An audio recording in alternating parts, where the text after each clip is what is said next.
Any content provided by our bloggers or authors are of their opinion and are not intended to malign any religion, ethnic group, club, organization, company, municipality, individual, or anyone or anything. He's a surgeon. He's a 100-ton boat captain. He's a lieutenant on Seaside Heights Beach Patrol in New Jersey. He's a member of the Coast Guard Auxiliary. He's Dr. Michael Kachmar. Need answers to your medical questions? We have them. Listen in to hear latest on medical topics related to all that and more.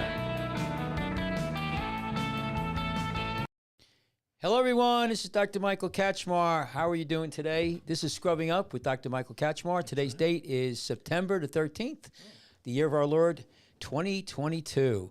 And thank you for tuning in today. I have my lifeguard shirt on, but, so we do a lot of things. We're just finishing up on our lifeguard stuff. So we have Jeremy here today. Hey. Let me just make sure I get Jeremy. Jeremy, say hello to everyone. Hey, everybody. How you doing? So this is our video podcast. We are, anyway, Jeremy, I like your, is that a caboose? No, this is Mr. Rogers' trolley. Oh, okay. Yeah, that's nice. I like that. that. I like that. So I'm Dr. Michael Kachmar. This is a medical political show, and it's called Scrubbing Up with Dr. Michael Kachmar. We do it weekly. We've been doing it for several years now. And we're on YouTube. Right now we're live YouTube, Rumble, and Facebook. And then you could also afterwards we're going to be a podcast on iTunes. Well, we're out there now, but I mean, right after this, after our live show, we post it. So we have our live show. In 5 minutes after this, it's posted on Spotify and Apple Podcasts. Where every fine podcast is That's found. right. That's right, Jeremy. So, Jeremy, is there anything you want to say? It's been a while. Everybody, you want to say hello? It has been a while. How you doing, guys? We've missed you. Right. Hey, do me a favor, Jeremy. Throw up a phone number here. This is a phone number if you want to give us a call. We'd like... it's 732-237-4949. And also, guys, I just want to let you guys know that summer is ending.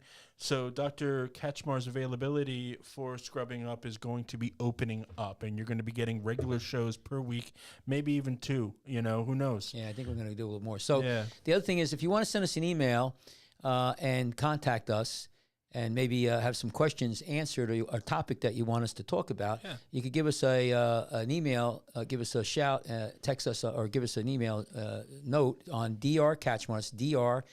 So DrKachmar at iCloud.com. It's on the screen if you're watching. Right. And contact with us. We do have a very interactive show here, and we do take comments, and we do call-ins, especially on Saturdays. I think that's going to be our big call-in day. We're going to try to do that.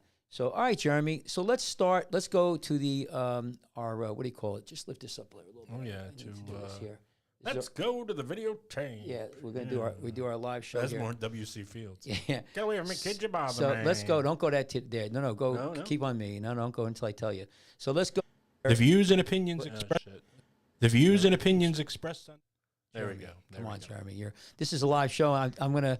Jeremy's on probation right now. We may be double probation. Double secret. Can you get rid probation. of the Jersey Shore thing? Yeah, I let Jeremy run it now, and he's all in difference to Jeremy. He's not used to this program. We have different programs. This is I use a different one for other shows. Right. But, yeah. So what we're going to talk about today is you can't do that, Jeremy. It's just click that out. Click that out. Go out. No, right here on the bottom.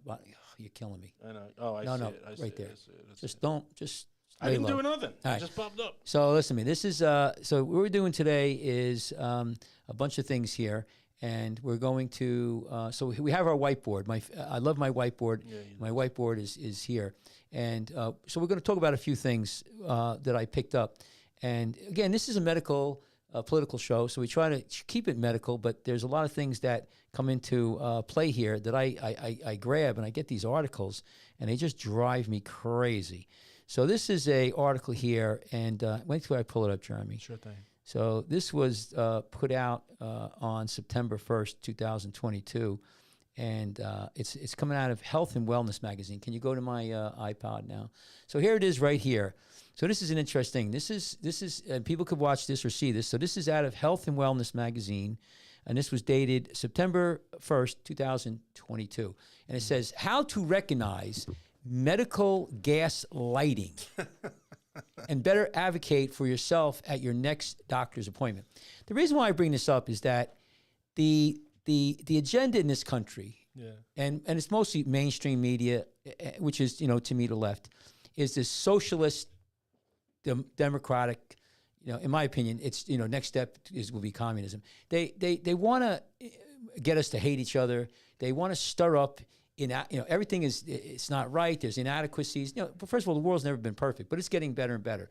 So this is just another article, in my opinion, to try to make people feel bad and to pit us against each other. So they actually, go here and give you a definition. The term medical gaslighting may be relatively new. Well, I never heard about it. I've never heard but about it. But the practice has been affecting people's health outcomes for decades. Oh, really? And what research?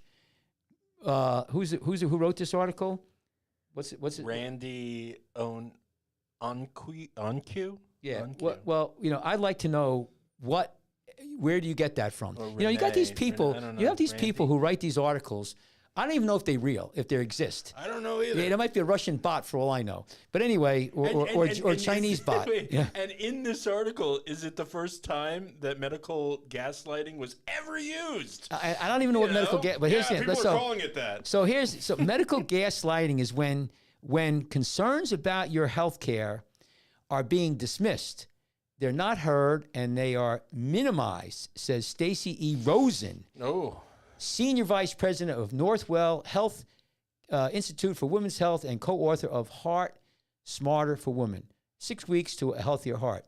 It can be subtle.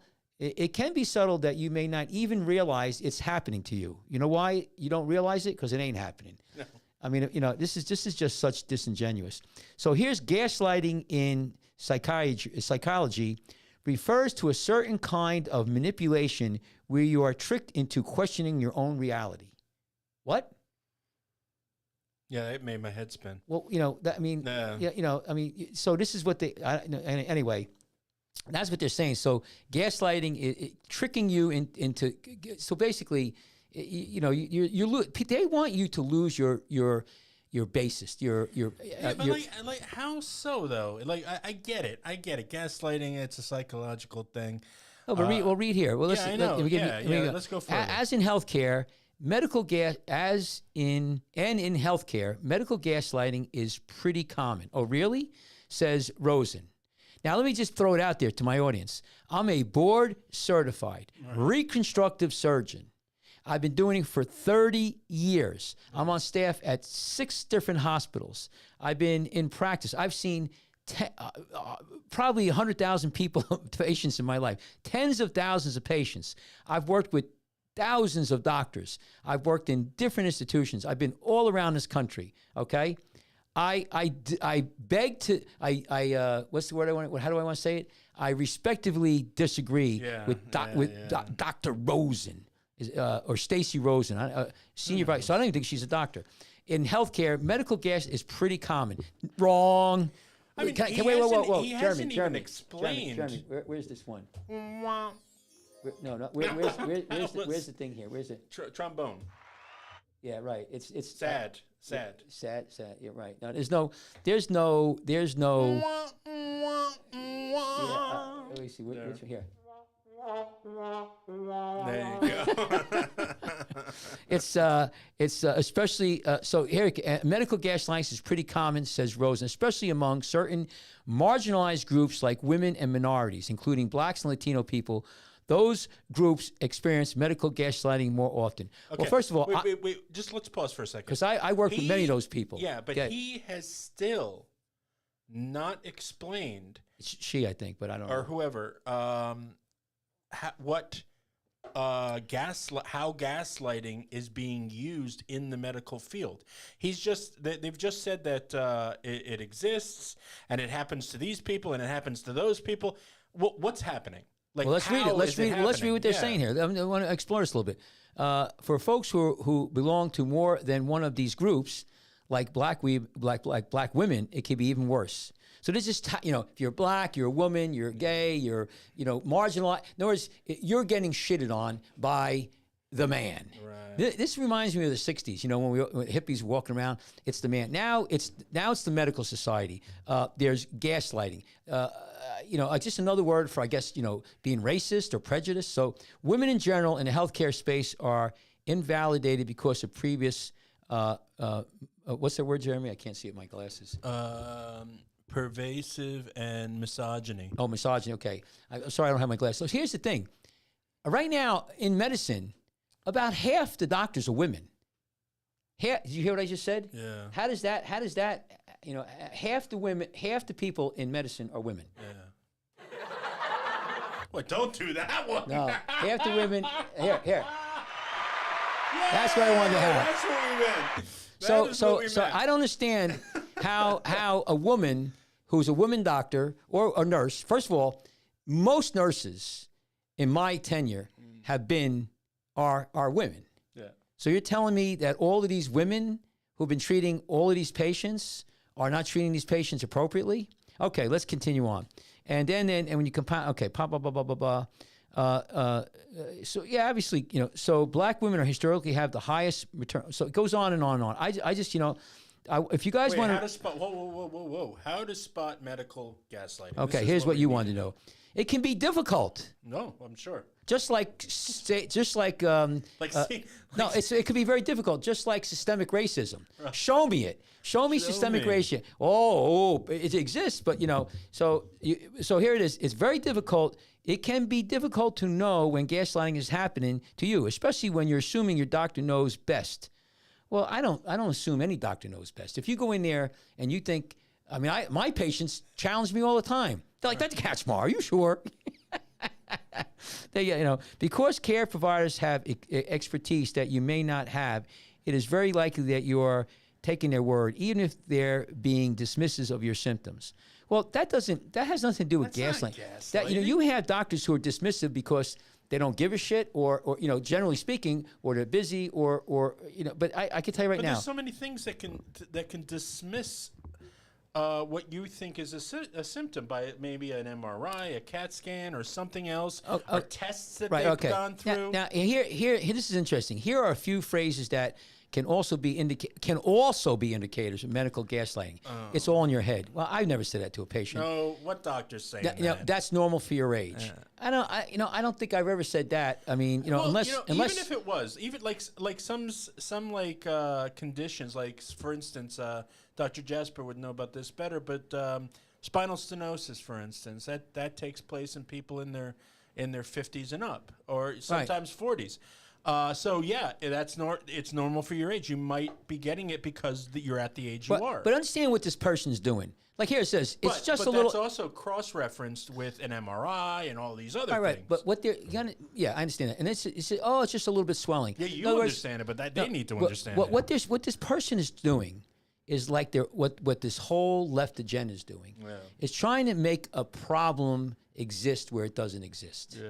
Okay, I'm sorry that this person feels this way, but I could tell you from my personal experience, I deal with every kind of race, every kind of gender, every kind of age, and I've worked across I worked in the Caribbean for 10 years. Most of my patients were black, okay, and Indian. Most of them, 99, and I can tell you right now, this is bullshit. This article is total. This list here it's the same old stuff. But you know, they got to try to get us to hate each other. Try to make it where now you go in there. Do you read this article? You're like, your doctor's going to bullshit you. He's going to dismiss you, especially if you're a black woman or a minority. That is bullshit. Right. I have to sit here and say, listen, none of my colleagues. I have doctors. What about the Indian doctors? What about the doctors who are black? What about? I mean, women doctors. I don't understand. You know, who is gaslighting who? She's gaslighting us. Well, this should be an article about how to recognize gaslighting in an article that talks about gaslighting. Yeah. No, because go back to that list there, okay? See, now this list, it doesn't, could be anything. It doesn't specify the case or anything like that. And the next one here, it says, I'm sure that's not ... prior to testing. It's just a little bit of swelling is the next one. This is such a generalized list of sentences, you're not going to get the same thing depending upon what your case is.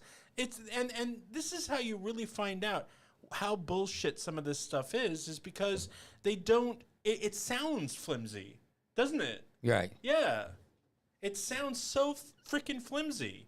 And they want to pass this off, and people are going to read this article, and they're going to be gaslighted by it. Okay, so what is this? If you can help to find and stick with the primary care physician that you trust, a doctor who's familiar with you, Bob. Okay, but at times the answer could be switch your physician or get a second opinion. So maybe more understanding of your concerns. Rosen notes. Well, that's any doctor. So I like this one here. For visits that you're nervous about, using mindfulness techniques before arriving or while listening to the doctor can help you think more clearly and advocate for yourself if need. So a few mindfulness practices are finger tapping exercises, chanting in your mind, and breathing in and out. This is what is this?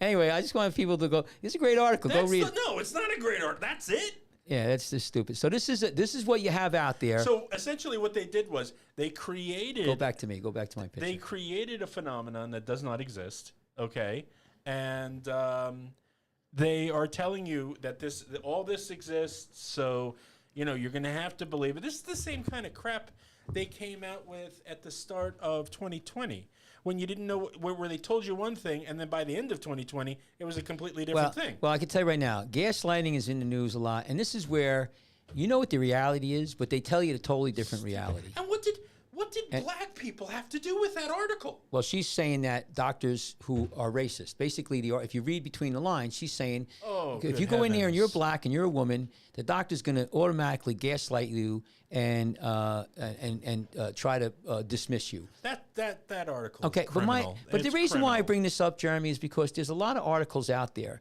that we always talk about. Listen, we don't believe in violence here. We're Christians, and that's why I hear all this news about we're for people who are on the Spotify, Spotify and Apple Podcasts. We're white. We're white Christians. We're older. We don't believe in violence. We believe in equity, equality. We believe in equality of opportunity, and we're going to talk about that in a little bit.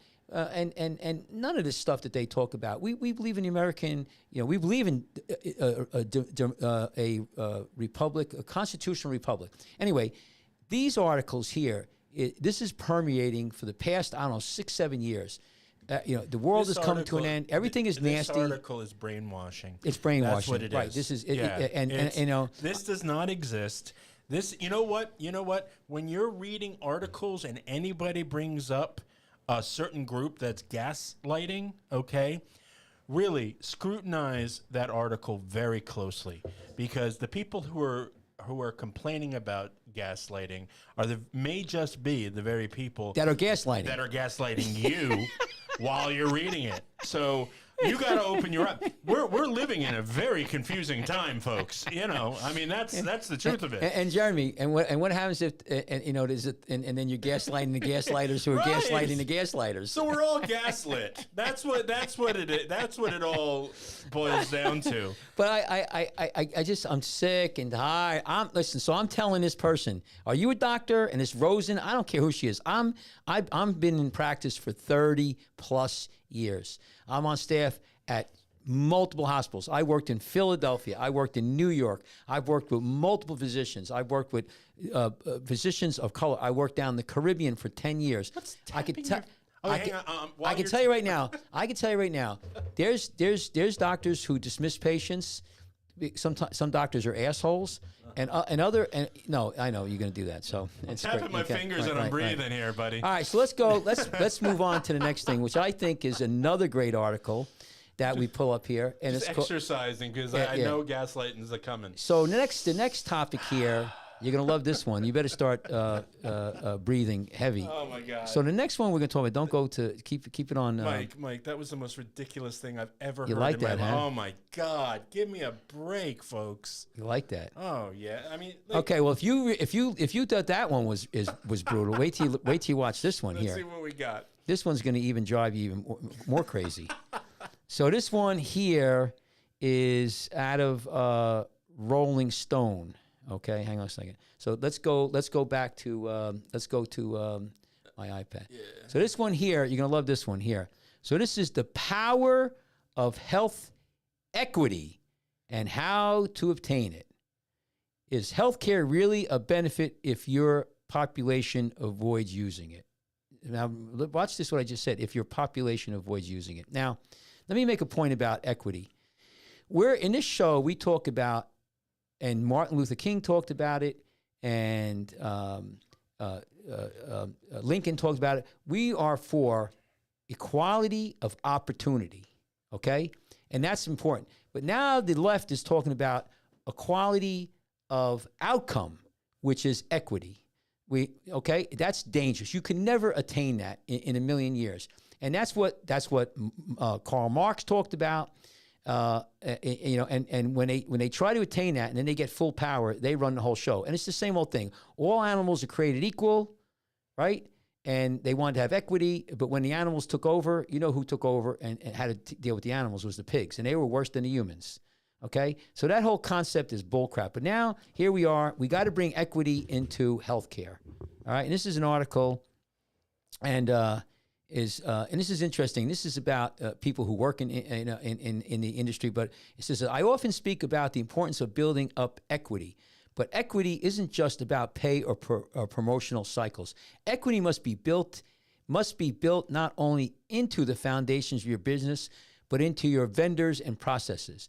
Too often, equity is centered on how we hire, but not on how our employees exist, how they thrive, and how they live outside of our office walls. They're talking about equity in medicine here, so give them medicine. Here's my point.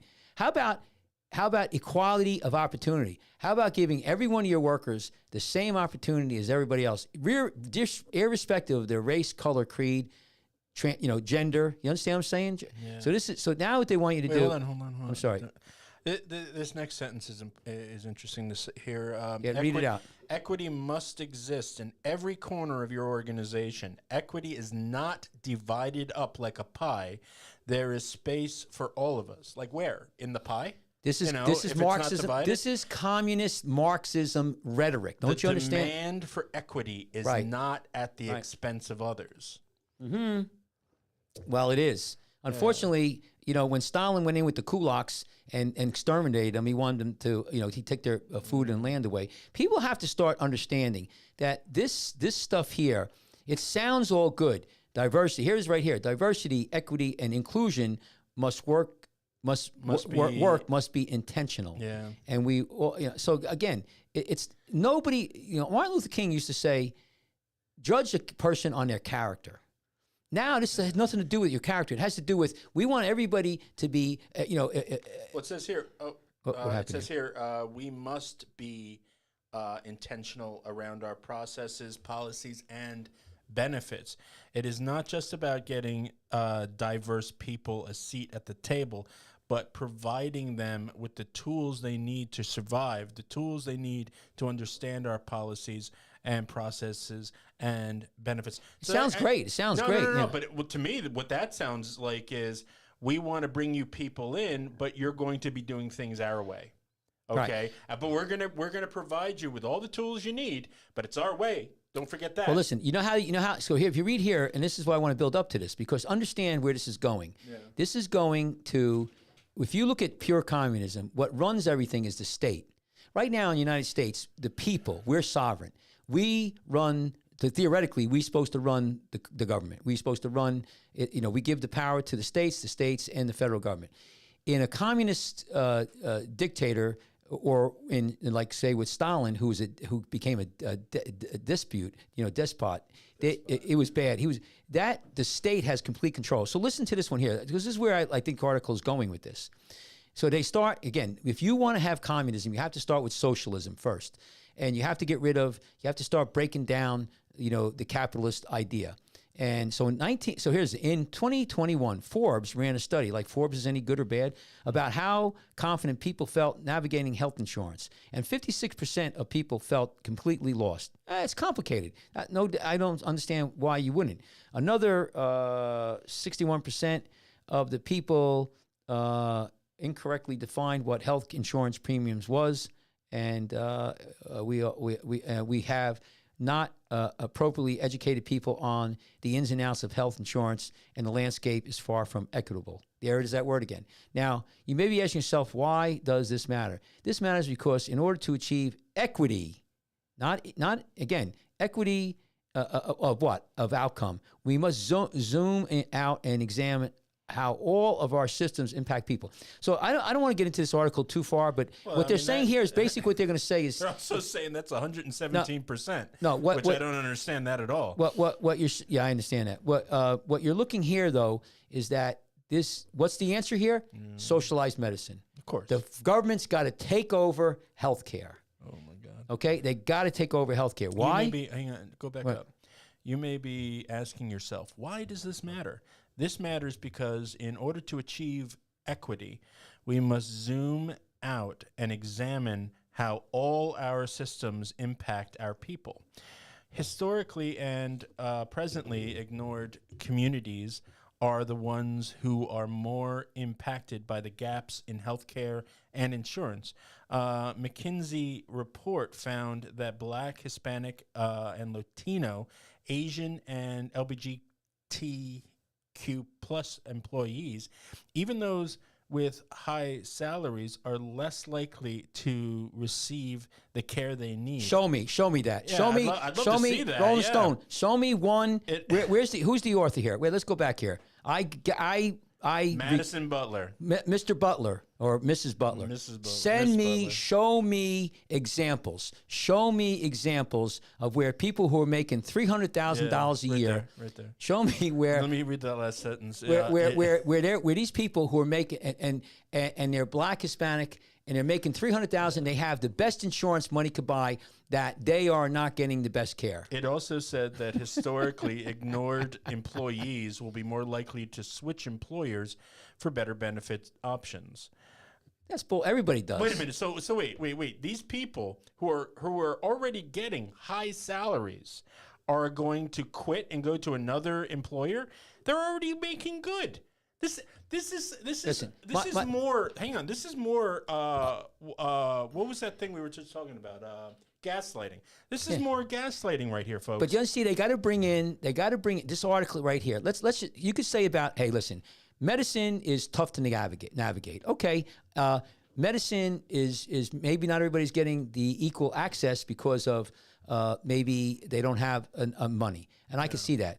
But when you start, again, they got to throw this shit out about it's the Black, Hispanic, LGBT. and Just name the big numbers. I Name remember, the big groups. Jeremy, back 20 years ago, 30 years ago, 60 Minutes did a study. There was a guy in Colorado, general surgeon, doing sex changes in this town. It was like big. He did about 100 a year.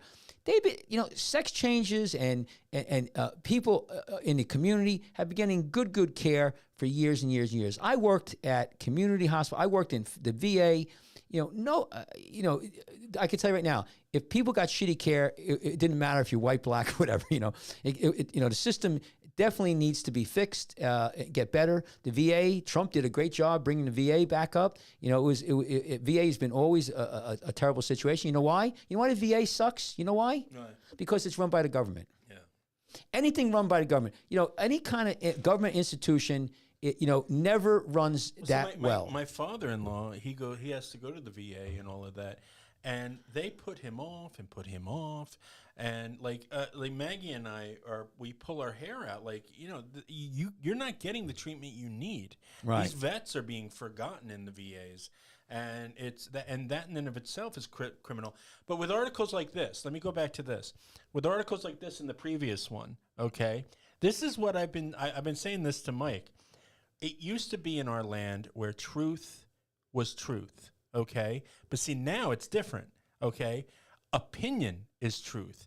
So people like Madison here, who wrote for Rolling Stones, she can just pluck something out of the air and call it her opinion and then write about it and tell you this is truth. Which is what's really being done. That's what. Well, they have an agenda. That's what this gaslighting is all the Rolling about. Stone. They have. To me, whoever wrote this article, this is an agenda, in my opinion, and an attitude and an idea that this country is systemically racist, that this country, whoever the people are conspiring, have a conspiracy against the minorities. Show me where this happens. Now, you look. But the madness is, though, Mike, the madness is the other side, the rightists, are saying the very same thing, but they're blaming it on us. Well, I don't know. Listen. All I know is this hateful. These, when you start look that's what BLM was all about. Right. So look here.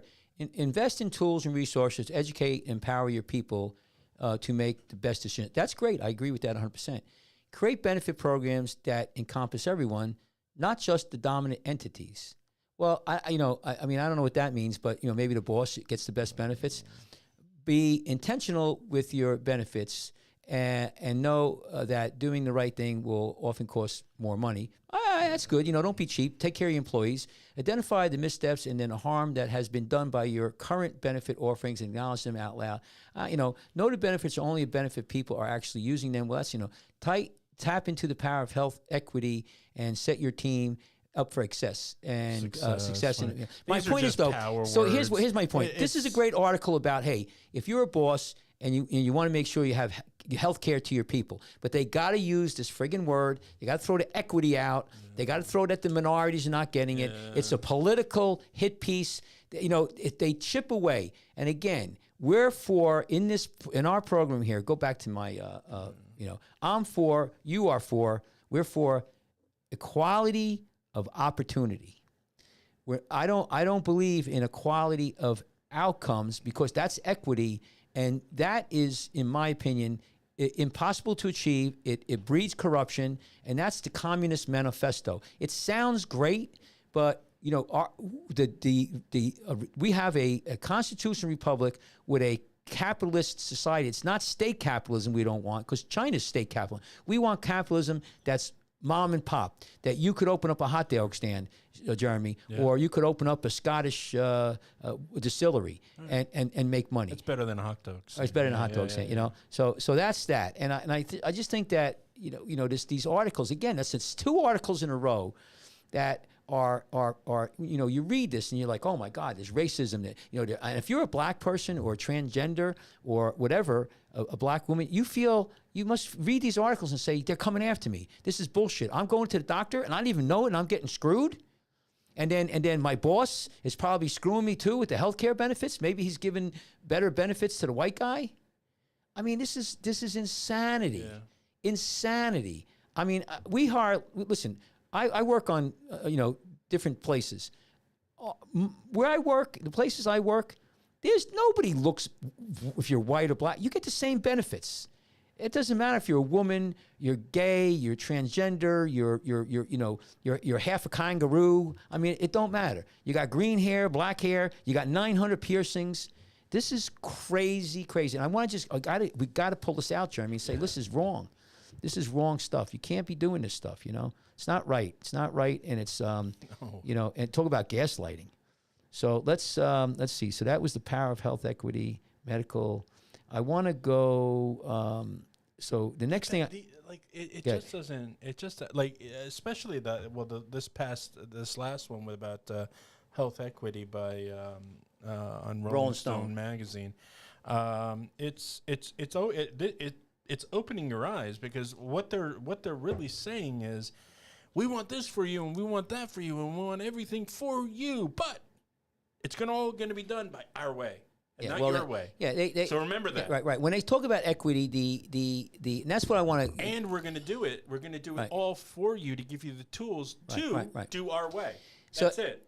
If you really, it's so bullshit. So man. I want to approach this, because this is something that's been rubbing me the wrong way for a long time, and people should really look at the Russian Revolution, the Bolsheviks, and what went on there, and if you look at Karl Marx's writings, what you do is their ultimate goal is to have communism. What is communism? You could get the definition, but basically it's the state runs everything. You have no say in the matter. Okay, none. You're not significant. You're not salient. You're not sovereign. Sovereign is the word.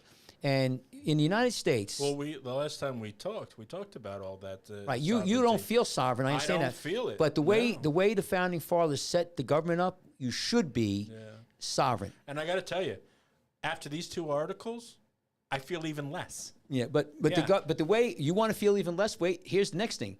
So now, like AOC and people, Pelosi, AOC, they're talking about. Here's 2 words I want you to look at here, and it's on our whiteboard. So they're different, but they're similar. One is democratic socialism. Okay, we've heard that democratic socialism and or social democracy. Remember how? Now this is when you have the president of the United States. It's like that song, either, potato, patata. When you have. It's called the whole thing off. Well, listen. When they say on the news for the past year, democracy is in jeopardy. You know what they're talking about? In my opinion, What? social democracy, socialism, democratic socialism. That's what's at jeopardy. Their democracy. Yeah, their democracy. Their democracy. What's their democracy? AOC talks about it, open borders, complete open borders. What a mess that has been. Okay, and right now Europe is, Sweden is reversing their policies. Right now they've been inundated with so many foreigners, changing the landscape. Italy, you wait till you see what's going on in Europe right now. They're making a 180-degree turn because open borders has been a disaster. That's why you had the Brexit, the Brexit. They were getting too many people in there. Brexit. Now, so that's when they talk about their democracy, open borders. What else do they want? The free speech. They want to knock down a free speech. I keep on telling you, it's the. If you really want to know, don't come here if you want free speech. If you want to know where we're going in this country, they want to follow the Chinese model, and it's very simple: no freedom of speech, no freedom of speech. This is what, in my opinion, social democracy, democratic socialism really means: no freedom of speech. Also, no freedom of religion. You could practice it, but not outwardly. It's easy if you try, though. Right, and then the third thing is no freedom from fear. You have to be under the gun. You have to have fear, or like right now, we're afraid to say things on the social media. They're going into people's houses. They're going after moms and pops, at schools. So you have to be, and that's the third thing. The fourth thing they're going to give you, though, is they're going to give you stuff. Like in Russia, you're going to get public transportation. You're going to get some kind of. You're going to get something to pacify you, or right. whatever. Well, like it's just like in jail or like slaves. You're a slave. You got a little cabin. You got some food. You get a few things for good behavior. Right. Or if you're in prison, you get 3 squares. You get medical care. Let you walk around the yard, but you have no freedom. Now you say, "Oh, you're being over, hysterical." No, I'm not. Let's just look at what the 2 words mean: democratic socialism, social democracy that everybody's talking about. When they say democracy, we don't have a democracy in this country. We don't have mob rule, and you don't want that. We don't have 51% of the population every day voting on whether or not you could wear a red hat or a green hat. Okay, we have a constitutional republic, and I wish people in this country would get educated before they start. What are you doing, Jeremy? I'm just looking. It's not on the screen, buddy. Yeah, get rid of that though. You can't. Yeah, but you don't know what goes. I'm looking at stuff. Yeah. So my point is, I thought it went on the screen. All right. So, but it gets my train of thought. Sorry, Jeremy. Jeremy's putzing around with the the inner workings here. Yeah. So that's what I'm concerned about. So let's go back to let me pull this up. Hang on a second. So let's just go here, Jeremy. Can you pull up the iPad right now? So this is the first definition. What is this here? It gives you okay. So this is called social democracy. Okay, and this is social democracy is a left-wing political, social, and economical philosophy within socialism. Socialism is socialism. Also, if you look at Karl Marx, they talk about socialism will eventually go to communism. That supports political and economic democracy. As a policy regime, it is described by academics as advocating economic and social interventions to promote social justice. Remember how much we talk about social justice? We hear that all the time. Within the framework of liberal democratic policy, and a capitalist-orientated mixed economy. Now, here's where they say mixed. In China, you have a capitalist, but it's mostly state-run. Pure communism is a completely, you don't have to be, it's not communist. It's not capitalist. It's more of a pure socialist. But now you have these countries like Russia, like China, like Venezuela. There is capitalism, but it's state-run. You don't want that. That crashes and burns. So protocol So if you read here, used to accomplish involved a commitment to representative and participatory democracy, measures to income redistribution. Right. That means taking land away from you, and maybe not owning it. Regulation of the economy and general interest and social welfare. You could go on here if you read this. And this is what they had in Europe, and they call it the Keynesian, social model. But this is, they think that you could have social democracy and not go into communism. And see, right, if you look down here, the revolutionary socialist approach to transition associated with orthodox Marxism, where it eventually goes. It's a great article, but you understand what's happening here? So this is what they talk about. Now, I want you to go back to me for a minute. I want to show you, I want to pick out the other one real quick here. So let me just get out of this here. You were reading it, right? And see, remember now, all these words they talk about, now you see where they're coming from, right? When you listen to the people on the news, you're like, whoa, now let's just go to this one here. And I'm not going to go crazy into this, but let's pull this up for me now. Pull this one up. So now this is democratic socialism, right? It's like, oh, wait a minute, it's the same kind of word. This is a left-wing political philosophy that supports political democracy and some form of social-owned economy. Some. You understand? Again, a lot of this, a democracy, workplace democracy, workers' self-management, market social economy. It goes on and on here. It's a great article, and I think we have it up here, you guys. This is out of Wikipedia. This is just the definitions right out of Wikipedia. And it says, democratic socialists argue that capitalism is inherently incompatible with the values of freedom, equity, solidarity, and that these ideals can only be achieved through the, through the what? What does it say there, Jeremy? I lost my spot. Where are you? So up top, for the realization of social society, which means so although most democratic socialists seek a gradual transition to socialism, democratic socialists can support either revolutionary or reform politics, which means to establish socialism. Democratic socialism was popularized by socialists who were opposed to the backsliding towards a one-party state in the Soviet Union. So, and again, this is, you could get into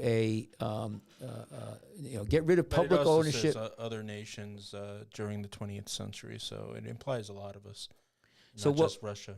No, right, and it takes away. They want to take away. See, the whole idea about the slow walk and what we're talking about in this country is the idea that's been around for years and years and years. That our capitalist. Not state capitalism.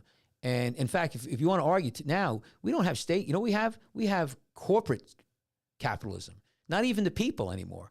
You got Walgreens, you got Facebook, you got all of these places dealing with this stuff, and they're taking over. They're the ones who are running the capitalists, not the individual people. I'll get rid of this here. So are you reading it, Jeremy? So democratic socialist is contrasted with Marx and Lenin, which often opposes a perceived being authoritarian and undemocratic practice. So my point is that when they talk about in this country, like AOC, talk about democratic socialism, they're talking we can make a softer form of communism. That's what they're pushing, and I'm telling you, if you look at I don't see any. They don't tell me that they're going to stop at that. That they're not going to lose all of our freedoms. They're talking about open border. They're talking about taking freedoms away, free speech, getting religion out of our completely out of our national talk. The state runs everything. The philosophy is, and I tell people, what do you guys want? Is this what you really want? Look at these two. Look at these. Democratic. Go back to my whiteboard, Jeremy, please. Do you look at these? Look these things up. Democratic socialism and social democracy. That's what the left represents. This is what Hillary Clinton talked about. This is what Europe talked about. France, Germany, right? Now they're singing a different tune. All right, they're starting to get in trouble. But this is where our country's going. It sounds great. It's been there before. And I'm throwing out to you people, be careful what you're wishing for and what you're going to erode. They want to. One of the things that they want to do is get rid of the filibuster, and we're going to talk about that another date. But pack the Supreme Court, get another state, and try to deteriorate the whole thing. And it's not the way to go. I'm telling you right now, it's not the way to go. So these are a couple things that I wanted to talk about. How much time do we have, Jeremy? Good. We got time, 15 minutes. So I think that you have to see that this is. Jeremy, you got to stop this. I can't concentrate when you're doing that. I appreciate what you're doing, but you're just going all over the place. It's very, It's hard. how I think when I'm doing a show. I know, but I can't. I'm watching everything too. Anyway, do you have any comments? Do you understand the difference between the two? Yeah. So one, they're both socialism, but in our country here, we're saying, listen, we want to be social democracy. But when they talk about that, Donald Trump and all these people, whatever they are, the right is a danger to democracy. What they're really saying is I think, in my opinion, the way I look at it, is they're not really saying they're a danger to democratic socialism or social democracy, and that might be true. So, the question is, what do you want? And if you could argue the little nuances, but if you look at these, like the two articles we did about gaslighting, everything is trying to say that the country is shitty, that there's inequity, right? We need equity because there's unequity. And instead of saying what Martin Luther King did and Lincoln about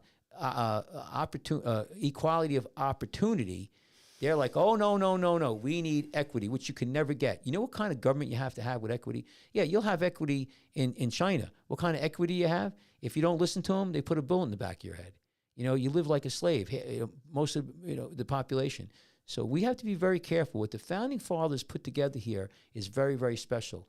And there's a lot of people, a lot of our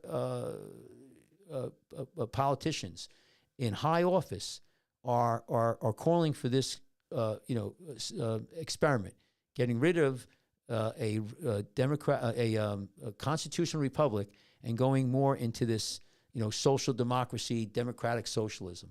And I can tell you right now, it's not going to work. It's never worked. It's dangerous. And there's a lot of history, and people don't want to listen to history, don't want to remember history, but you better, because there's a saying in if you read it, if you forget history, you're doomed to repeat it. And we could go down that road real quick. So I think that's pretty interesting. Any comments on that, Jeremy? Or no. It's, it's pretty solid. But I think, though, I want to talk about, when I talked about the what do you call it? Gaslighting and medicine. I see the reality of it in my practice when I go to the hospitals. I don't see the racism. I don't see I see doctors of all different races, and I know a dermatologist who's in this area. He's a transgender, right? He was he presents himself as a man. Excuse me, he presents himself as a woman, but he was a man, and nobody says anything. I mean, I went to him. A lot of people go. Nobody. I don't know. I've never heard anybody say, "Oh, I'm not going to him because he's, he was a woman and transgendered into a man." Yeah, it's stupid. But my point is, I don't see it on the ground. All I see it is in these articles, and if it doesn't exist on the ground. So if it doesn't exist, Jeremy, that's a good point you make. If it doesn't exist, why are they pushing it out? Because they need a platform. But why? What do they want? What do they want? They need more acceptance than they think they're getting, and they're not getting it. They want power. They want something, but I got to tell you power, something. It power. doesn't exist. No. It's not even paper thin because it's less than that. Right. Well, there's people there who are emotional. They're looking at their own agenda. And this is, and again, we have to explain that this is just a group. It's not. It doesn't really represent the everyday transgenders you might bump into on the street or in a store or at a doctor's office or anything like that. It has nothing to do with those people. It's all about the group itself and those running it. And close to the top of it. Yeah. That's it. Otherwise, no. I mean, I've been to go to Brick Barnes and Noble. Okay, there's tons of transgenders that work there. No, that's not my. I wasn't getting into that. I wasn't getting into the specific. Right. No. What I'm talking about is that See, let me make my point because I understand about transgender. I just made the point that I don't see people getting a prejudice about black people. I was following your point. Yeah, but you understand what I'm saying is just it's the bigger picture. What I was talking about is that there's this agenda on the big media and the government right now to try to make this picture that this stuff does exist, all of this stuff, and then you have these magazines, articles that reinforce it. You understand what I'm talking about? The bigger picture. Yeah, I understand what you're talking about. You always say the bigger picture. I understand. But my point I wanted to ask you is, so why? Why the bigger picture, unfortunately, Mike, overlooks the little man on the street. Okay, if all we're going to do is look up, we never see the people we're squashing when we should be looking down, and that's what I'm trying to say. These people, there's no reason for any of this stuff. It's the main groups that are controlling everything.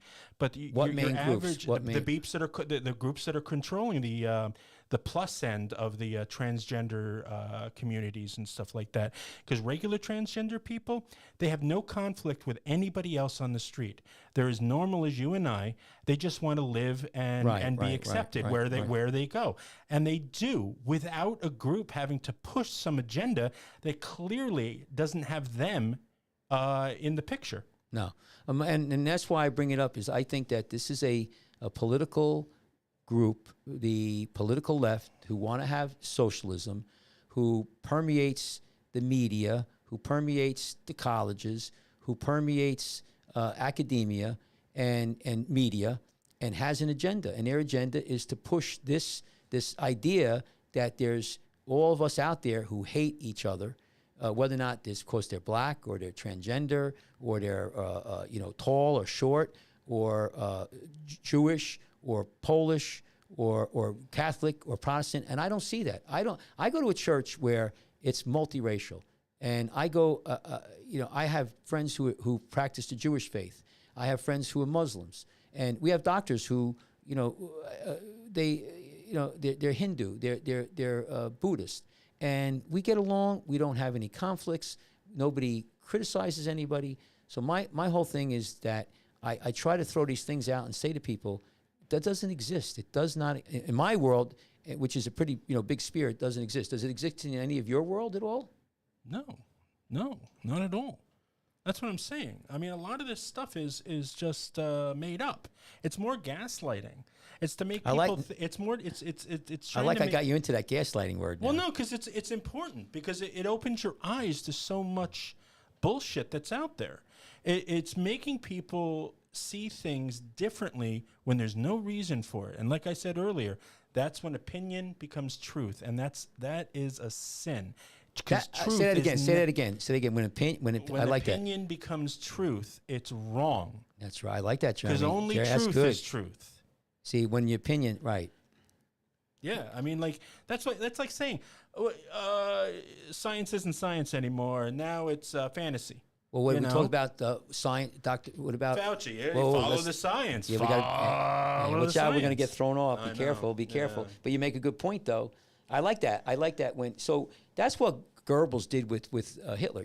It's propaganda, and they and then the British intelligence came out with counterintelligence. Yeah. You throw something out that is not right, is not truthful, and you keep banging it. So I think that propaganda was called, right? Yeah. And I think that where we are in this country right now is that maybe there's so much gaslighting, so much bullshit.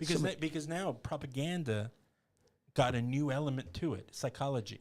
And psychology and propaganda together is gaslighting. Yeah. That's what it is. Yeah. And it's dangerous, and we want to call it out. And I think that's why because I could tell you, I'm not an expert, but I am in the medical field, and I don't see any of that stuff with it. And there is a great, incidentally, if anybody wants to find out more about transgenderism, there is a great documentary. The first part was dropped last week from Tucker Carlson Originals on Fox Nation. The second half is going to be released this Thursday. It's called Transgender or Transgressionism, and something of the shit. What was it called?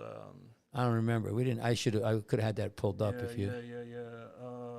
And it's like a time of confusion or something like that.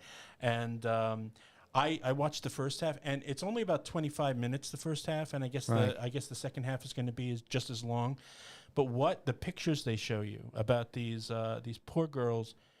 Cutting off their breasts, getting their breasts cut off at young ages, like 14 and 15. Well, we talked about this last program. We talked about Boston Children's Hospital. Yeah, but this is what is the new gaslighting that's being done by them. You want to talk about medical gaslighting? That's medical gaslighting. Well, I could tell you about transgender surgeries. It's been around in the United States for at least 30 years. And I'll pull it up next time. There was a general surgeon in Colorado, had the whole town business revolved around sex changes. People from all around the country, all around the world went there. I know I had a doctor friend who was from Iran or Iraq. I'm trying to remember now. It doesn't really matter. But they were doing sex changes there for years. Now that's a Muslim country. And you might want to say, well, if you're gay, then you can't be gay, so then you'll be transgender. But they've been doing sex changes there for years. It's nothing new. And now all of a sudden it's come into the light. And I don't know. Like I said, I think it's just another tool for the left to use to try to divide us, to try to and then there are some places that are really getting a little bit concerning, like Boston Children's Hospital, where they were doing it in very young children. We went on that show. I don't want to really get into but I think it's good if you have resources to go watch where they're doing it. But my point about what we brought up today is that I just don't like that these people keep putting these articles out. And every article, they might talk about making balloons. Like, I should put an article. The balloon industry, they've been making balloons for years. But do you know that when a black woman buys a balloon, you know what? Those balloons are not as good quality. No, it's like crazy. It's just like, come on. If you had like a fluffy dice, you could roll. We came up with black, and let's roll it again. And transgender, good. We'll add that into our articles, and now the article means more than it did before. It's bullshit, guys. It is gaslighting. Well, I'm going to be using this word all the time because it makes sense. It's propaganda with psychology. Well, gaslighting. It's trying to make you tell you something that makes you have the difficulty with reality. It's brainwashing. It's basically is what it is. It's basically one of my friends used to do this thing. He would say never admit to anything. He would deny. Yeah. And it's interesting. If you deny something to somebody long enough, they'll start to believe it. Sure. And it's psychiatry, it's psychology, But let's do this last article here. Let me go to the whiteboard first. So here, can you get rid of that scrubbing up for me, please? Let me do that. So if you look over here, we have pain at night. And this is just something that I read an article about. And most doctors, I think every doctor would tell you that if you have a bum shoulder or an arthritic knee or an injury, it always hurts worse at night. And in fact, when I'm talking about a history and physical on somebody, I'm asking them, does it wake you up at night? When you have pain where you can't sleep at night, that's a new level. That's tough. But we all know that, you could have an arthritic knee. You get through the day, it's not too bad, but you go to sleep and middle of the night it wakes you up, or it always hurts worse at night. And a lot of people, know that intuitively, but they say, well, is that true? So can you throw this article up? I just read this. I read this article. I don't know how accurate it is as far as content. I read it a little bit, and this is by what is this magazine? Weird.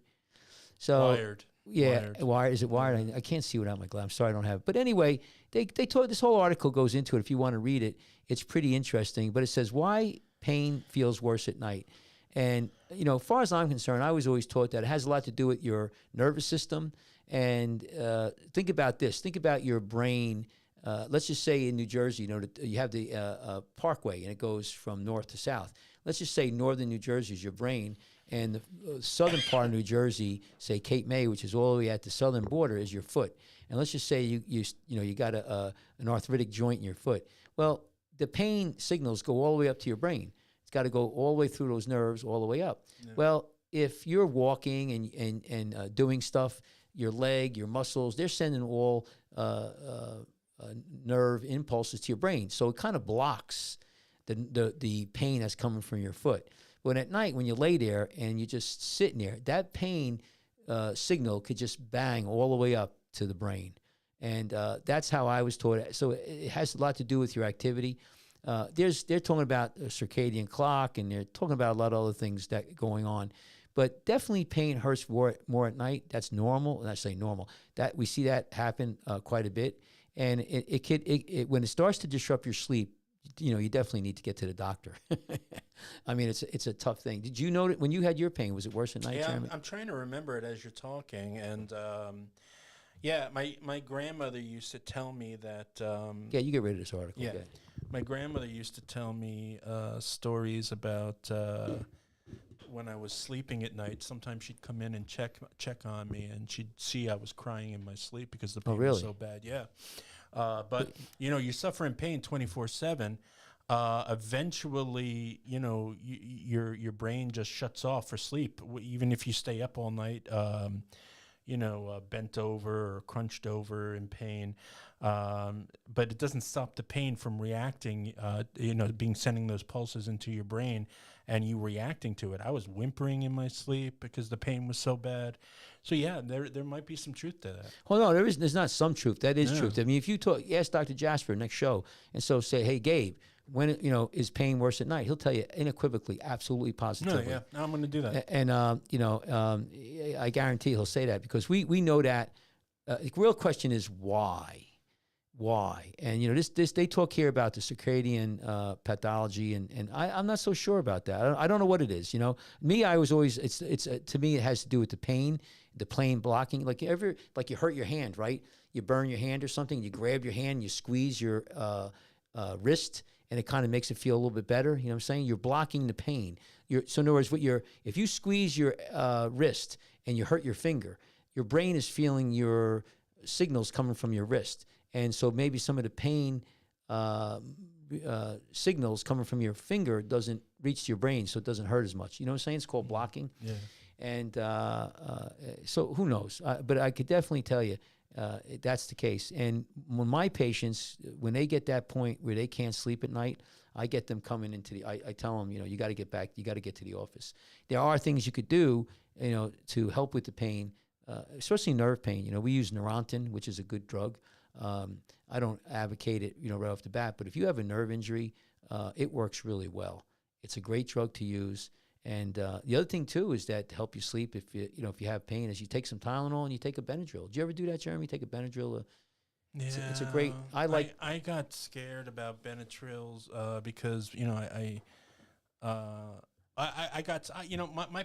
my pain was so advanced that nothing was touching it. Nothing was touching it. Yeah. No, you get to that point, you need to have. I was swigging. I had a bottle next to my bed. I was swigging it. I was asking people to kill me. Yeah, it was so bad at that point.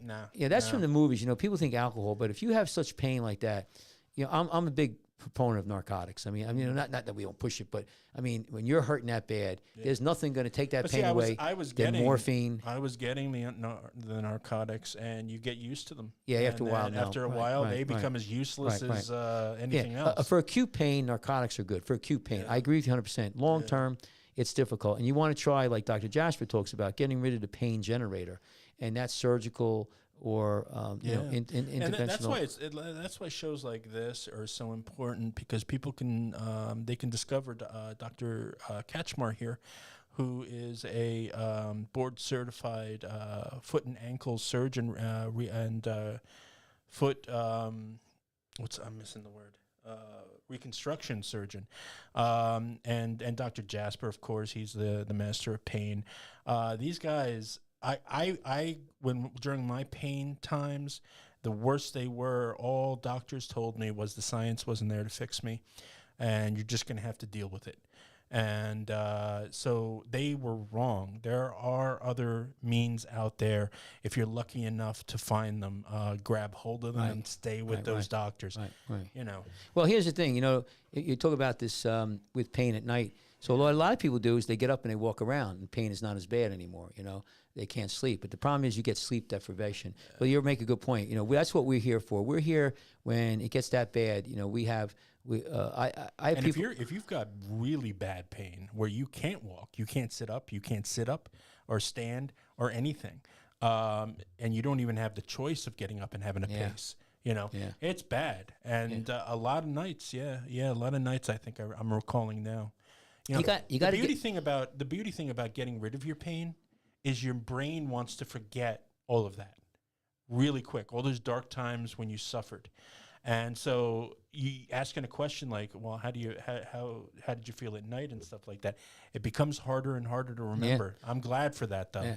I'm glad for that. Well, I got a patient. You know, it could be the case of the week, and then we can end the show. Yeah. I actually had a patient. What's the time there, Jeremy? Just say, so we're good. Yeah. So we'll finish with this. So this patient came in Thursday. Today is. Yesterday. She came in yesterday. Oh. So, you know, today's Tuesday. So Monday, yesterday, I saw a patient yesterday. So she comes in, and she's got severe pain of her right ankle. Now, the history is she had a fractured ankle. Let me see, how many weeks ago? It's been 13 weeks. So it's been quite a while now. And she's not getting better. So I think it was June. And she fell down. She saw a doctor, and they put her in a cast. And they for like 8 weeks, and it sounded like they did everything right. And she's a smoker, though, cigarette smoker. And they got out of the cast, and they gave her a walker, and she started walking. She had severe pain. Now she has pain 24 hours a day. It's not stopping. And I touch her. She's got the beginning of pain out of proportion to the stimuli. So I'm thinking RSD. But I take X-rays, and she still has a fracture. It didn't heal at all. Mm. So now you have a fracture. We call it a delayed union. It's not healed. And because of the chronic pain and it's not healing, she's developing a pain syndrome, which is another whole entity, which is very, very dangerous. Now, I sent this patient to Dr. Jasper ASAP because she needs an epidural block, to break the pain spasm. This system. And what's happening is your nerve in your leg, because of the chronic pain and the fracture not healing, the pain gets shot up the leg continuously. You know what happens with the nerve? It starts to get sensitized, where it takes less and less stimuli to tell your brain that it hurts, and the pain gets worse. And then your body's trying to fix it. You get inflammation. You start to get washing out of the bone. It's called reflex sympathetic dystrophy, and you might want to have Gabe talk about that. Yeah, we talked about that. Yeah. The other word for it, we call it complicated regional pain syndrome. Mm. It's a real entity, and it's bad. Yeah. And you got to jump on top of it. So now we have a challenge, because now we have a case where she has a fracture that's not healed, and it's delayed, and she's got chronic pain that's starting to develop into a pain syndrome, a double whammy. Tough case. Yeah. We're going to have to deal with get her pain managed, and that will be Dr. Jasper. We could just give her she just went to the ER. It was so bad, and they gave her some Percocets, and she was at the ER. Yeah, they gave her like 6. Oh wow. Yeah, and she, when she first injured it, she had Tramadol, or no, it was Vicodin, but she said the Vicodin might help her. But here's the deal. What do you do with something like that? Now me, I recommend, if you have a fracture that's not healing, you've been treated by a doctor, and it's been 2, 3, 4 months and it's not gotten better, come and see us. We specialize in fractures that haven't healed. So we do certain things. One of the things is we evaluate, why there was a fracture to begin with. Maybe somebody missed a pathological fracture. What is that? Could have been a tumor there. Could have been a stress fracture. Some bones don't heal up real well just because of the anatomy. One that comes to mind is called the Jones fracture. So you really need to evaluate what's going on. It could be a vitamin deficiency. It could be something else going on, a bone, marrow deficiency. You need to do blood work on these patients to see what's going on. Number one, it could be a woman who's having heavy menstrual cycles and stuff. And then the next thing is you need to do is there's other things. One of the things we use is a bone stimulator. I don't know if Dr. Jasper, it's different than a central nervous stimulator. This is a bone stimulator. It uses ultrasound technology. Yeah. And sometimes you got to go in and operate. You got to go in and freshen up the bone and, put some screws or plates. But you don't want to do that if you have a pain syndrome. You can make it a million times worse. Yeah. The other thing too is you need We do. We do.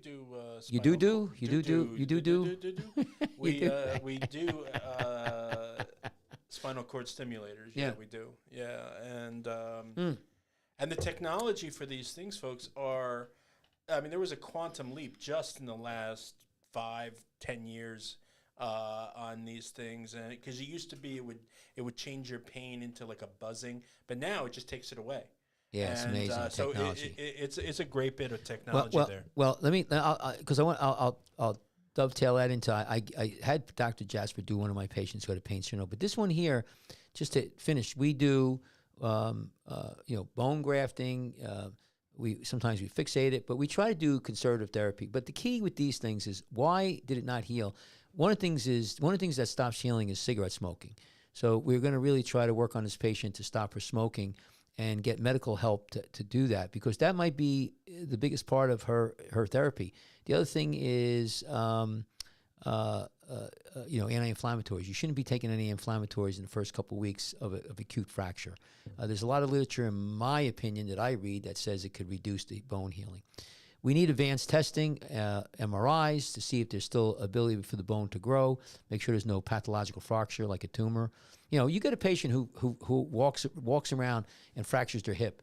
You got to get you want to look at that. Make sure there wasn't a bone tumor in there that just went. Yep. That just all of a sudden fractured. Mm-hmm. And then don't heal. And then the blood work, like I said, there's a lot of blood work. Getting back with the bone central stimulator, spinal cord stimulator. Yeah. I had a patient who had a very bad fracture. It was a calcaneal fracture, and I operated on it. And she did very well clinically. She looked great. The bones looked good. It all healed up. But she had pain. And the thing wasn't swollen. The pain was just worse and worse and worse and worse. And I actually did, some advanced scans on her. I might have, did another surgery on her because she was having such much pain. But, there was nothing there. And I sent her to Dr. Jasper. And he did a block on her. And she had, like, unbelievable relief for, like, a day or two. And then he did a trial, spinal cord stimulator, and it was like a miracle. And I had her in the office, I don't know, maybe that's been like 2-3 years now, and she's doing great. I mean, no pain, functioning, back to work. So that technology is an amazing thing. I think that a lot of people, resistant years ago because they were kind of new technology. They were kind of dangerous. I shouldn't say kind of dangerous, but they had complications. Yeah. But now the new ones, Jeremy, what did Gabe have to say about them? They're really. Oh, they're really great. How long is it taking to put one of them in? Not too long, like maybe 10, 15 minutes. That quick now? Oh, he's fast. Wow. He's fast. Wow. Yeah. Wow. That's nothing. Man. That's nothing. And you just thread the connectors up the central canal of the spine, and depending upon what levels are being hurt, you stop, and then when these things are controlled by an app on your cell phone. Wow! So you could dial it in or up. You can dial it in and up whenever you want, and that's you amazing. You usually get a trial first where they see if this is actually going to work for you, and you got to wear like a little belt with it on your side, and the wires are sticking at your back, but. You go a week like that or so, and the trial's over, and then he'll not permanently, it can always be removed. He'll put it inside your butt cheek or something like that. Wow. And poof, you have the control then at your fingertips to remove your pain. Yeah. So, and that's what we see, like in my office, we have these cases And I've had a few. I have another lady, actually. Thank God she doesn't have chronic pain, but she has a fracture that's not healed. And we just put her in a fiberglass cast, and we put a bone stimulator. So we like our bone stimulators. Sure. If that doesn't work, and we do all the blood work, make sure that there's nothing going on. You can, as some people talk about, what do you call it? Plasma-rich protein. Oh, yeah. Stick that in there. PRP. PRP. Yeah. Some people are using placenta, growth hormone, things like that. Stem cell. Stem cell. I like the bone stimulator, and sometimes just immobilization. A lot of people who come into my office who still have a fracture, they just never rested it. They never reduced the activity. Smoking is a big one. Smoking cigarettes causes you know what? Yeah, you hear that from doctors a lot, folks. But if you're a long-term fan of Scrubbing Up, you'll have heard an episode of ours where I was talking about a neighbor of mine, and like Dr. Kachmar, he didn't even have to look at her, and he knew, and he just knew from my descriptions and stuff, and he's like, oh, she's got to get off those cigarettes if she keeps on smoking. Well, look at the one behind you, the sign there. That's from the 1946 Life magazine. What does it say? More doctors smoke. This one right here. Yeah, it says more doctors smoke Camels than any other cigarette. That's from 1946. Yeah. And there's a guy there smoking a cigarette. He looks like George C. Scott. It's a doctor. A doctor smoking a cigarette. And he's all painted up like a what was that author that did the Sun that magazine? It was always about neighborhood kids or Santa holding the Pepsi. Norman Rockwell. Norman Rockwell, yeah, he looks like Norman Rockwell-esque. Yes, holding that cigarette. Yes. You know what, Jeremy? Yeah, you got a point there. Yeah. But no, the cigarette smoking is very bad. Hey, I'll give you one more patient while we're thinking about it. Case of the week. This individual just came in last week also, and so it's the Monday. So I saw him last Thursday. So this gentleman came in, and talk about it. We talk about different races and everything. He was he's from Trinidad and Tobago, black guy, married to a white woman, and they have two mixed racial kids who I treat all of them, and I didn't minimize my treatment and dismiss him because he's black. Okay? Yeah. I don't want to say. I don't want to hear. I just want to make sure. And I didn't. It didn't even cross my mind. But anyway, that's the funny thing. Because it doesn't exist. I know it doesn't exist. That's why it's hard to find, and you may not even know about it. So he goes to. But here's the interesting thing, though. You talk about.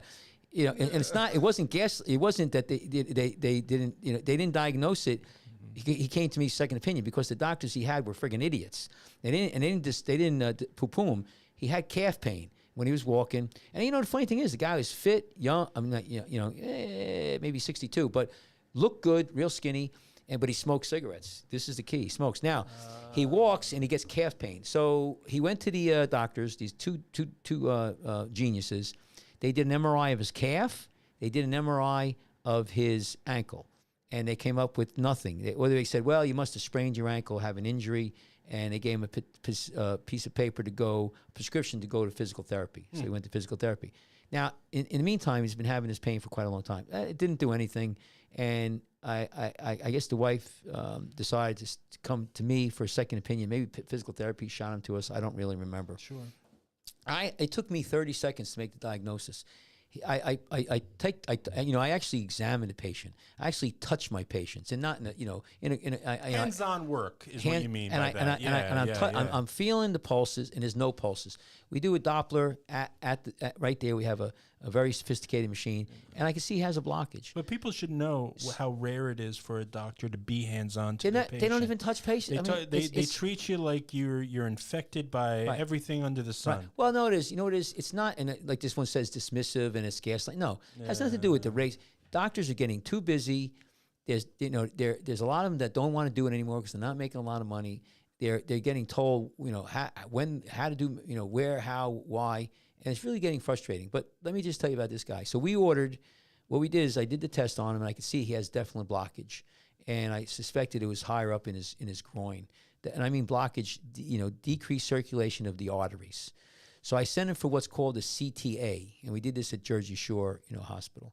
and it came back that he has significant blockage of his arteries.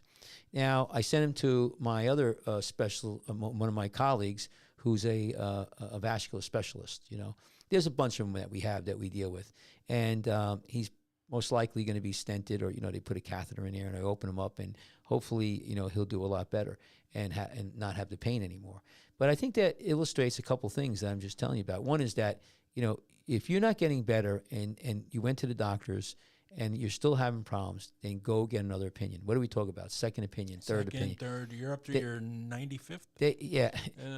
This guy had 2 different doctors in the group taking care of him, and they missed it. And it wasn't for lack of them trying. They did a lot. I think that they didn't examine the patient correctly or appropriately, and they thought in their mind that this was an injury, and they should be thinking differential diagnosis. And I tell all my residents, when you have somebody come into your office, you should have diagnosis A. Then also, what's your differential diagnosis? And what that means is, what else can it be? What else can it be? Yeah. Sometimes you don't have the bigger picture. You got to order blood work, CAT scan, MRI. But you say, okay, it's certainly playing a detective. Yes. To determine what the diagnosis is going to be. Yes. Yeah. Yes. And you know what? That involves questions. It involves tests. It involves talking more with the patient. Yeah, and that brings me back to this medical gaslighting. See now, you're into it now. Yeah, you're like, I got you fired up, man. I'm starting to remember. Oh man, I got you. I'm starting to remember when before I got my back fixed by Dr. Jasper, all the other when I was just a regular patient like everybody else, and I would go in and a doctor would try to explain to me what my condition is. I'd go cross-eyed. I mean, my dad would testify to that whenever he tried to explain something to me. It's hard to explain. Yeah, so I think a lot of that makes a patient disoriented. It's because it's a scary thing. I think most people are intimidated by doctors to begin with because they're afraid of what they're going to find out. Right. And nobody likes to hear that they have to go into like a big procedure or something like that. Because, they'll walk away and they might do their second opinions or third opinions, but they probably won't. They're just terrified, and that is a lot of what's being mistaken now in this one article that we've found, because that person is mental. But there's a lot of articles like that out there. Yeah, but this is what medical gaslighting is. A lot of it is on me as a patient. Right. Well, because I didn't know, and I certainly don't like a lot of big words, because a lot of things that are going wrong with you involve big words. Right. Just like I'm. Let's just say I'm a state trooper. I'm a white state trooper. You're going 150 miles down the parkway. I pull you over, and you go, "Oh, you pulled me over because I'm black, or I'm a black woman, or I'm an Indian, or I'm Polish, or I'm and I could be like, no, it's because you're going 150 miles an hour." Right. Black people and gay people can be assholes too. I mean, that's the truth of it. No. Now we're gonna be canceled. I can tell you what. Anybody could be prejudiced. Anybody could be, racist. Anybody. The point is that we all of us need to take a step back. We talk about this. Stop the hate, tolerance. Stop the hateful talking. Stop talking about kind. War and revel. Listen, we're all Christians. This country is, in my opinion, 99.9% of the people are nice. I work on the beach. We have tens of thousands of people on the beach where I work. Every known, New Jersey, we have 150 different languages, maybe 120, whatever. On a Sunday, we have every nationality, every gender, everything. We have no problems. Some people get a little liquored up and they could be a little bit abusive. But that's normal, and that's across the board. That's across the board, yeah. But I could tell you, everybody gets along with everybody. Anybody would act That's why I'm sick and tired of hearing this stuff from these people. And that's just not one art. It goes on and on. Now they're going into racism in medicine, because this is all. And I don't want. For the longest time now, I know a lot of you listening have thought this as well. that most of this is just a giant shell game that's moving. Like let's take eyes off of the president. Let's take eyes off of Hunter Biden. Let's eyes off of this and this and this and this, and just listen to this this bullshit rhetoric that's being shoved down our throats. That's what all of this is. It's just to distract us away from what the magician's doing over here. And it's upsetting. It's hugely upsetting. Well, listen, Jeremy. On that note, right. I think you learned a new word today, or appreciation for gaslighting. The new word today, children, is gaslighting. Gaslighting. Yes. And I think that from our perspective with medicine, just getting back, if you guys have any problems, somebody who has you want a second opinion, you give us a call. Yeah. We certainly don't like to treat over we can't treat over to social media, but I think we could give you general ideas. As far as our philosophy, we're nonviolent. We don't believe in violence. We don't believe in. We believe in tolerance. We are Christian based. We believe that the way I believe in the founding fathers. I believe in the Constitution. Oh, Jeremy, just go back. Hang on a second. I wanted to show one other thing here while we're talking about that. On the iPod? Yeah, hang on one second. Let me just find it before you go there. Sure, sorry. Let me just get here. I wanted to talk to the one here. Just let me grab this up because I wanted to finish up with this, and this is on a good note, and just throw this up for me now. So remember, everybody's talking about the Supreme Court and how they're bad and all of this. First of all, the Supreme Court is good. These people here, this is an article here. This is NPR, which is kind of to the left. Says Chief Justice John Roberts defends the Supreme Court as people's confidence wavers. And you know what the funny thing is that when they have different kind of opinions. And the new truth, right? I just want to make a point here, and this is a great article. The Supreme Court is not good or bad. These people are the top of their game. These are the top people in law, and what they balance out the federal government. They're the third branch of government. They're the judicial. And obviously you got the legislative and you got the executive. And I don't want to get into a whole thing. We're going to start talking about this, but let me just tell you, people, there's nothing wrong with the Supreme Court. You may not like what some of the things that they come out with, but that's why they're there. These not easy questions and answers. And I think maybe a lot of times a lot of people are not happy with their what's the word I'm going to use judgments. Mm-hmm. That's what they're doing. They're judging. They're judging in their judgments. Sure. And there's a lot of other people that they could change.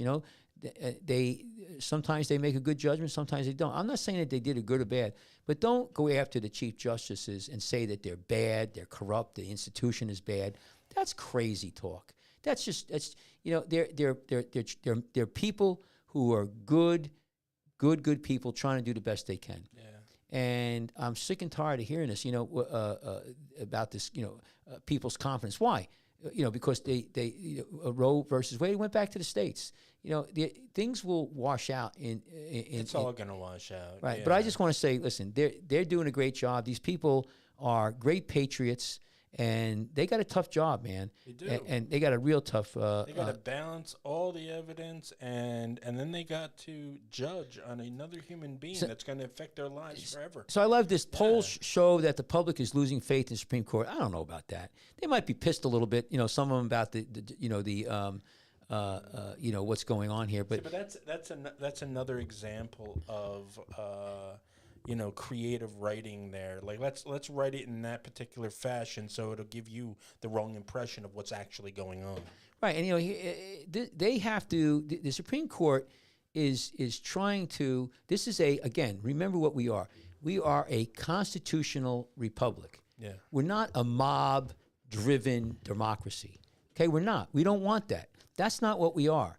We are a constitutional republic, and what that means is, as individuals in this country, we give the Supreme Court, we give them the power to interpret the Constitution. Right? That's what we do, and they try the best they can. And then you don't like what they say. You're gonna throw fits. And well, how do you know what's in their heart? How do you know that Gorsuch try to assassinate them or something? You know, how do you know that they're doing something because you saying that they're doing it out of being a spiteful or racist, whatever. They're looking at the Constitution, and it's very important what they're doing because we need the rule of law in this country. All right, I may not agree, with everything that they come out with, but I also understand that you need to have a process. You need to have a captain of the ship. You need to have, if I might, the pilot in the plane. I don't know what I'm going to do. I don't like that. I mean, you have to have people. You could turn that off. Yeah, but don't listen, folks. Don't throw rocks if you really are that. If it's that important for you that change happens maybe your way, run for public office. Yes. Go to school and become a lawyer who can become a judge. And then you can make these choices yourself. But, I mean, Jesus Christ said, let those who are without sin cast the first stone. And that's what we're doing in this country now. There is no tolerance anymore. And that's what Jesus was trying to teach us. And we're casting stones at everybody. Judge. And he also says also, try not to judge. It's God's the only one who could judge. Yeah. But I think that what I wanted to make a point why I brought this article up is that, there's instead of losing your mind, like you said, in your state, now that abortion, have the state put on a ballot. There's states that are going to talk about whether or not you want abortion or not, and what level and where, and it's going to go on and on. And folks, if you're that unhappy, you always have the choice to move to a state that is more akin to your liking. Right. Yeah. And the other thing too is, Jeremy, I don't mean this to be, like flip it, but if you really don't like this country the way it's, if you want that kind of communist government, go to China. Go north. But you know what? They won't let you. You know what? Go north. You know what? China. That's all you need to do. I don't think you could become a Chinese a citizen in China or they don't have room for you. Maybe they don't have any room for you. Where are you gonna go?